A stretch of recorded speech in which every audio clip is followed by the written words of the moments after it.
Salutare tuturor! M-am hotărât să fac un tutorial despre cum se creează un pad dintr-o formulă a unui style. Am văzut multe întrebări pe Facebook referitor la crearea de paduri și am zis haide să fac un tutorial să explic această procedură, pentru că e păcat să nu profităm de această caracteristică a clapelor Korg, prin care putem să creăm zeci de paduri, sute, din anumite style-uri și să putem să le folosim la alte style-uri, la alte ritmuri. Bun, haideți să începem. Prima dată alegem un style de pe care vrem să luăm formula. Bun, selectăm style-ul și căutăm să vedem unde, pe ce variațiune și ce track este formula respectivă.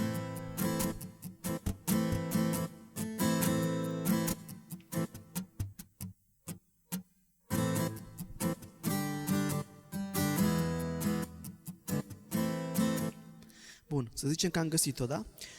Variațiunea 4, acompaniament 5. Bun, ce facem acum? Apăsăm butonul record, bifăm record new pad, ok. Acum, apăsăm meniu și pad edit. Aici selectăm, dăm pe butonul select și selectăm style-ul, da? De unde vrem să luăm formula respectivă. După cum am spus, este pe variațiunea 4, acompaniament 5. Așa, este setată deja, dăm pe butonul execute. Suntem siguri? Da. Am importat-o în pad, acum testăm. Bun. Se pare că sună, dar nu sună cum trebuie. Ce putem face în momentul acesta? Pentru că nu sună bine, ne uităm la track type și vedem că este pus pe drums, pe tobe. Ei, noi trebuie să alegem chitară. GTR, da? De la guitar. Chitară. Bun. Acum ar trebui să sune bine. Sună. Ok, mai departe. Pad type. Alegem, în loc de one shot, alegem loop, ca să cânte în continuu. La trigger mode putem să punem repeat. Tension-ul, pentru că este chitară, putem să-l bifăm. Expression-ul putem să-l urcăm pe la 115, să zicem. Ce aș mai vrea eu să adaug aici? Un RX Noise, ca să sune chitara mai natural, mai... Mie îmi place mai mult cum sună. Hai să testăm să vedem.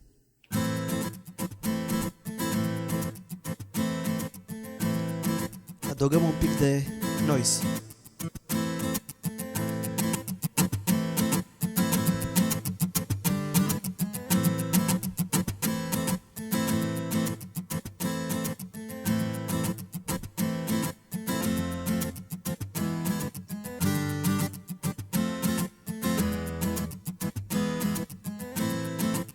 Bun, să zicem că plus 15 e ok. Sună parcă mai bine. Ne întoarcem în prima pagină. Aici este iarăși o setare importantă. Pad sync, da? Sincronizarea padului. E pusă default, standard, e pusă pe off.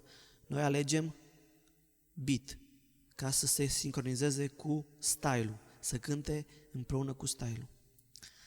La Entity Table și Type alegem Parallel Fifth. Nu ne băgăm la gamă, pentru că când importăm formula, își ia gama automat care era și în style-ul de unde am copiat formula. Deci acolo nu ne băgăm. Bun, mai verificăm o dată. Pad sync pe beat, da? Parallel fifth, meniu pad track controls. Vedem la pad type e pus loop, expression-ul 115, putem și mai mult dacă dorim, 120. Eventual, dacă dorim, cum am spus, adăugăm niște RX Noise, am pus plus 15. Track type, aici este foarte important să fie în funcție de ce punem. Dacă punem tobe, punem pe drums. Dacă importăm formul de bas, alegem bas. Dacă importăm acordeon sau alte chestii din astea asemănătoare, braci sau mai știu eu ce, alegem ACC și dacă punem chitară, în funcție de formula din style, alegem GTR de la gitară sau ACC. În momentul nostru, în cazul nostru, este bine guitar. Deci totul pare în regulă. Salvăm. Punem o denumire, să zicem guitar pad și o salvăm.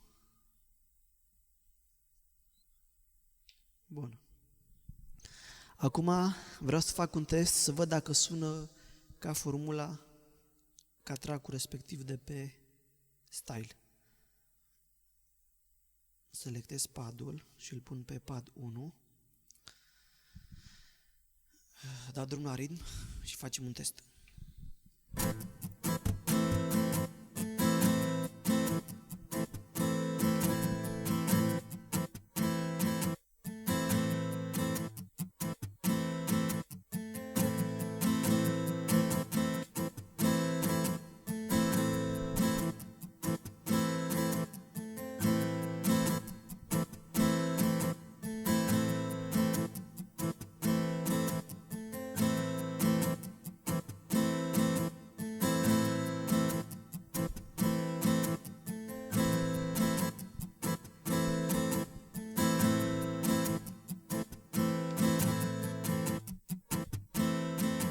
Bun. Sună aproape identic, cu excepția faptului că trebuie să mai dăm un pic de efect, de reverb. Și acum ar trebui să sune mai bine.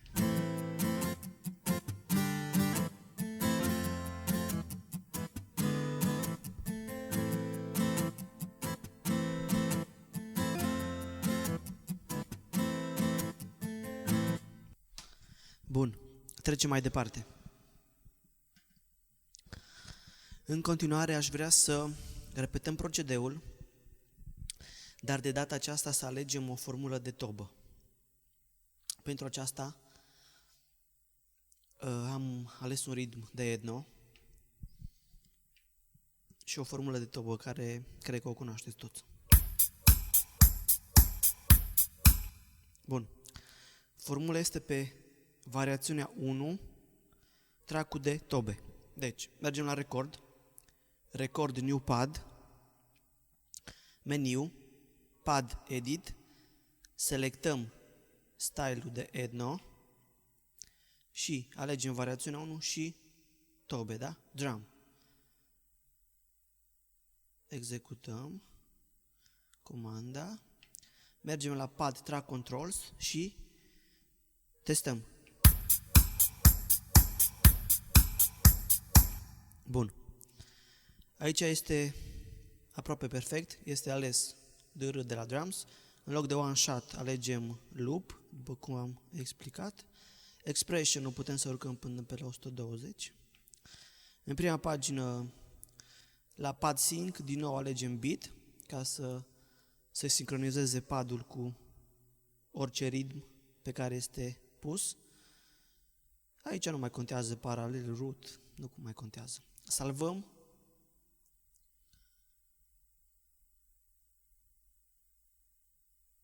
Să zicem tobe etno și salvăm.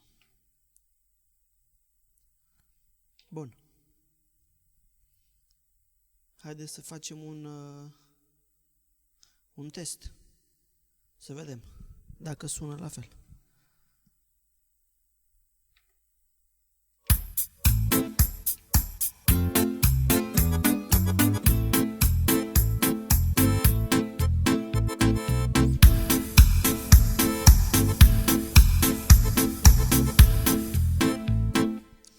este foarte tare, așa că edităm pad-ul, apăsăm meniu, pad and switches și dăm volumul un pic mai încet. În afară de asta are efect foarte puternic, așa că îl reducem până la 40, să zicem, și efectul al doilea, care este bass cabinet, nu avem nevoie de el, îl putem pune pe 0. Testăm din nou.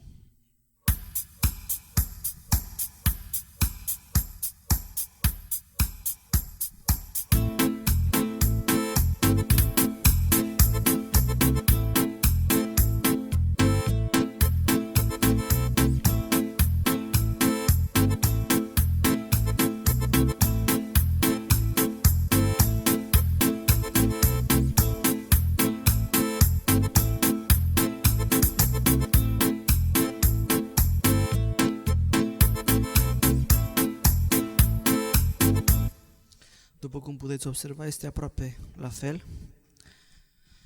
Și frumusețea este că îl putem pune pe orice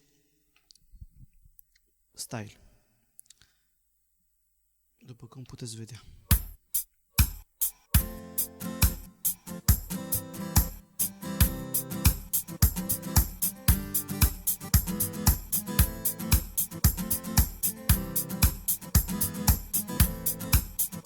Frumos, nu? Bun. Mergem mai departe. De data aceasta vreau să iau o percuție. Am un style aici, Grieg Rumba 2. Îmi place o percuție de pe variațiunea 3.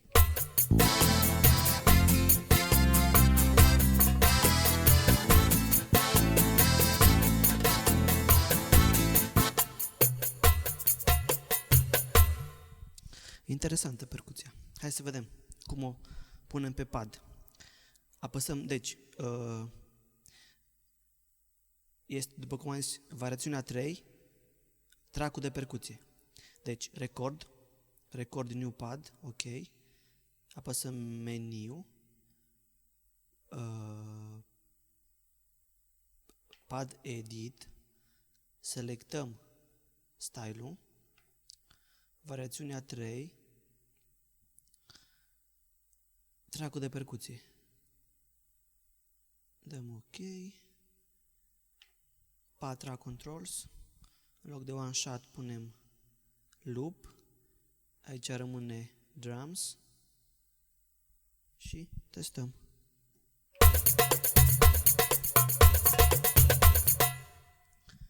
Când importăm o formulă, ea se pune automat pe tempo de 120.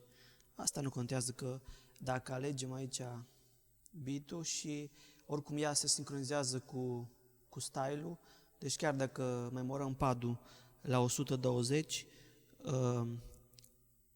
când asignăm pad-ul la un style care are tempo de 70, pad-ul va cânta la tempo de 70. Deci nu e nicio problemă. Bun. Mai verificăm o dată, pad sync pus pe beat, nu contează entity, table și type, că este percuție. Mergem aici așa, loop, drums, RX noise nu contează, nu ne băgăm, că este percuție. Totul este în regulă, salvăm.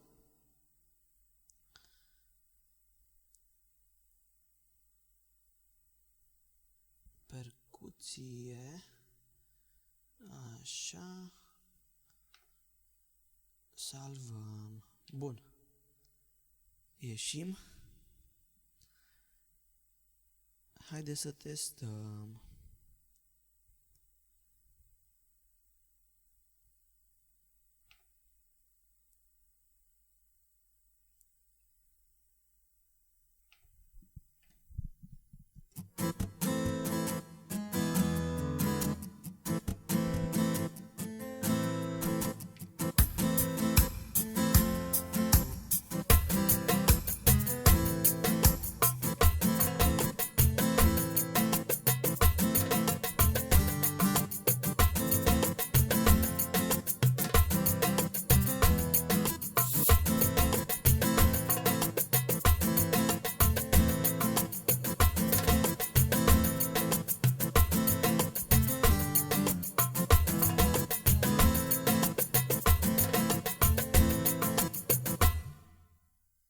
Deci, după cum puteți vedea,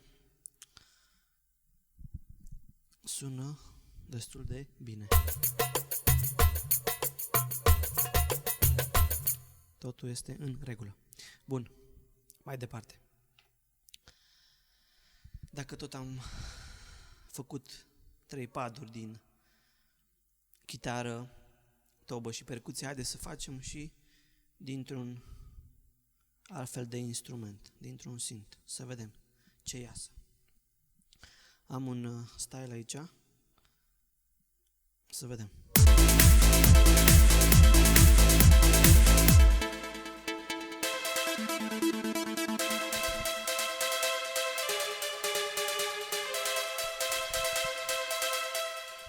Bun, să zicem că îmi place tonul acesta, Trance Filter. Bun, este variațiunea 3, acompaniament 2. Haideți să vedem ce iasă. Record, record, new pad, meniu, pad edit, selectăm style-ul, variațiunea 3, AC2 parcă, dacă mai țin bine minte, executăm, da, dăm drumul. Bun, din nou trebuie să setăm la track type, deci tipul track-ului, da? Ce fel de track este? Alegem acum ACC, acompaniament. La trigger mode punem repitch, expression ridică un pic mai sus, în loc de one shot din nou punem loop și în loc de pad, la pad sync alegem beat. Deci este parallel și fifth și este ok. Bun. Testăm.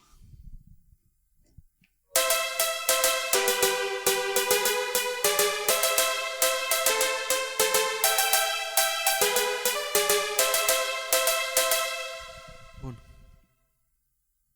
Salvăm.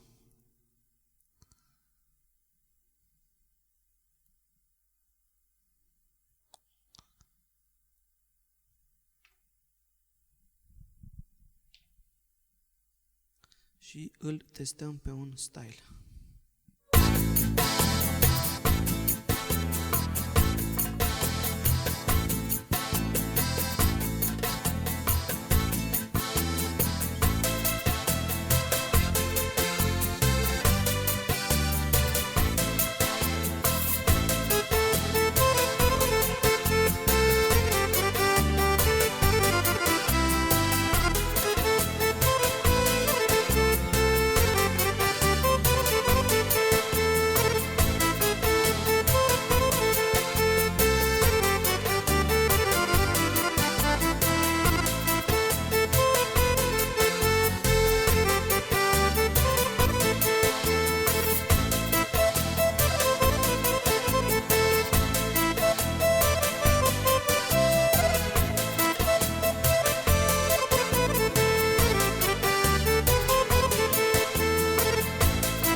Merge bridge, nu?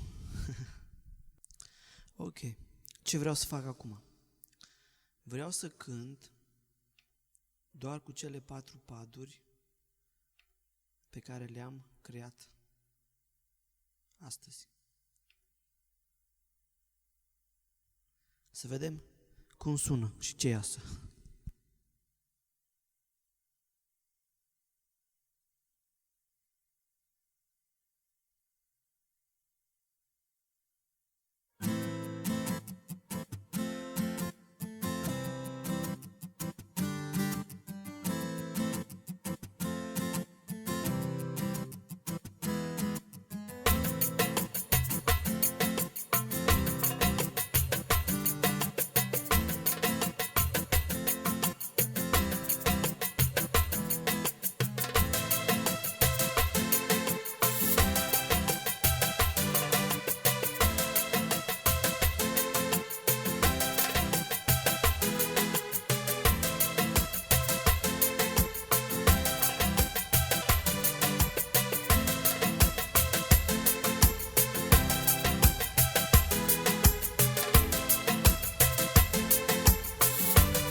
închei acest tutorial și sper că cel puțin unii dintre voi îl veți găsi folositor.